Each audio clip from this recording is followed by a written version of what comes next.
નમસ્કાર મિત્રો, કન્યા કેળવણી મહોત્સવ અને શાળા પ્રવેશોત્સવ એનું મંચ સંચાલન કેવી રીતે કરવું એના માટેની મેં સ્ક્રિપ્ટ તૈયાર કરી છે. તમે આ વિડીયો છે એ તમારા બાળકોને વિદ્યાર્થીઓને મોકલશો એટલે એ સરસ મજાનું સંચાલન કરી શકશે. ચાલો આપણે તે જોઈએ. નમસ્કાર નમસ્કાર નમસ્કાર. આજના આ પાવન ગૌરવવંતા અને આનંદમય પ્રસંગે ઉપસ્થિત સૌ મહાનુભાવો, આદરણીય અધિકારીશ્રીઓ, વાલીગણ, ગુરુજનો, ગ્રામજનો તથા મારા વહાલા ભૂલકાઓનું હાર્દિક સ્વાગત અને અભિવાદન. એક નવી સવાર, એક નવી શરૂઆત, નવા સપના, નવો ઉમંગ, નવી વાત. ચાલો ઉજવીએ શિક્ષણનો આ પાવન ઉત્સવ, આવકારીએ આપણા રાષ્ટ્રના ઉજ્જવળ ભવિષ્યને. આજનો દિવસ માત્ર કાર્યક્રમ નથી, પરંતુ શિક્ષણના મંદિરના દ્વારેથી જ્ઞાન યાત્રાની શરૂઆત કરનારા નાનકડા ભૂલકાઓ માટે જીવનનો એક યાદગાર દિવસ છે. ત્યાર પછી મિત્રો દીપ પ્રાગટ્ય શરૂ થાય ત્યારે તમારે બોલવાનું થશે કે ભારતીય સંસ્કૃતિમાં કોઈ પણ શુભ કાર્યની શરૂઆત છે એ દીપ પ્રાગટ્યથી કરવામાં આવે છે. દીપક અજ્ઞાનરૂપી અંધકારને દૂર કરીને જ્ઞાનનો પ્રકાશ ફેલાવવાનું પ્રતીક છે. આજે આપણા આંગણે જ્ઞાનના નવા દીપ પ્રગટાવવાના છે, ત્યારે કાર્યક્રમની શુભ શરૂઆત છે એ આપણે દીપ પ્રાગટ્યથી કરીએ. હું ઉપસ્થિત મહેમાનોને તથા ગુરુજનોને વિનંતી કરું છું કે તેઓ દીપ પ્રાગટ્ય કરીને કાર્યક્રમને ખુલ્લો મૂકે.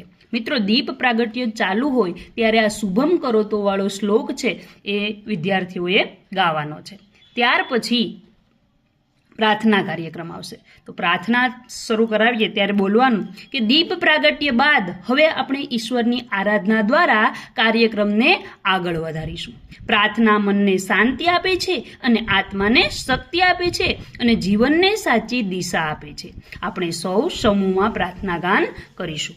હવે પ્રાર્થના જ્યારે પૂરી થાય ત્યાર પછી આપણે મહેમાનશ્રીનું સ્વાગત કરવાનું છે. તો સ્વાગતમાં આપણે આવી રીતે કરશું. છે રસમ અહીંની જુદી અને રિવાજ સાવ નોખા, છે રસમ અહીંની જુદી અને રિવાજ સાવ નોખા, અમારે મન તો કેવળ શબ્દો જ કંકુને ચોખા. ભારતીય સંસ્કૃતિમાં અતિથિ દેવો ભવની ભાવના સર્વોપરી છે.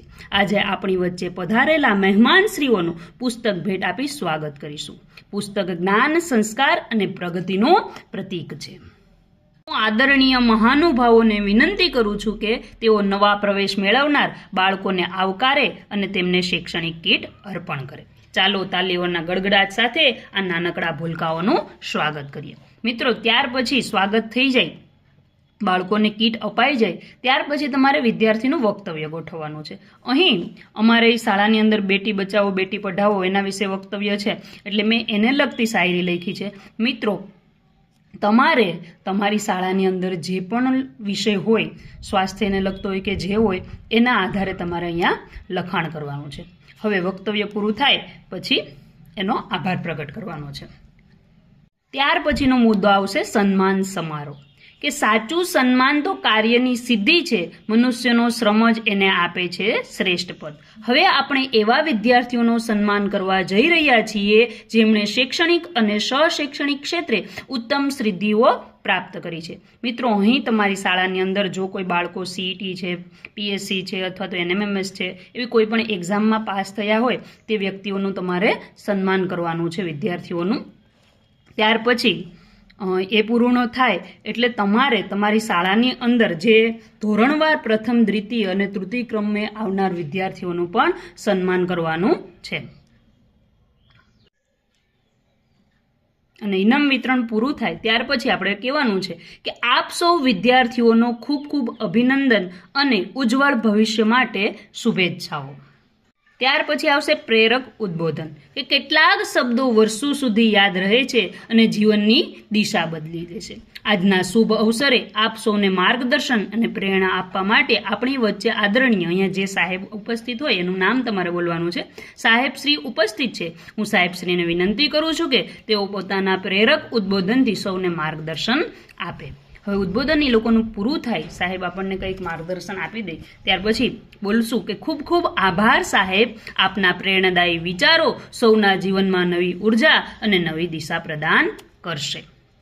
ત્યાર પછી છેલ્લે આભાર વિધિ આવશે કાર્યક્રમની, કે જેની અંદર આપણે એક પંક્તિ બોલીશું કે શબ્દોને સાચા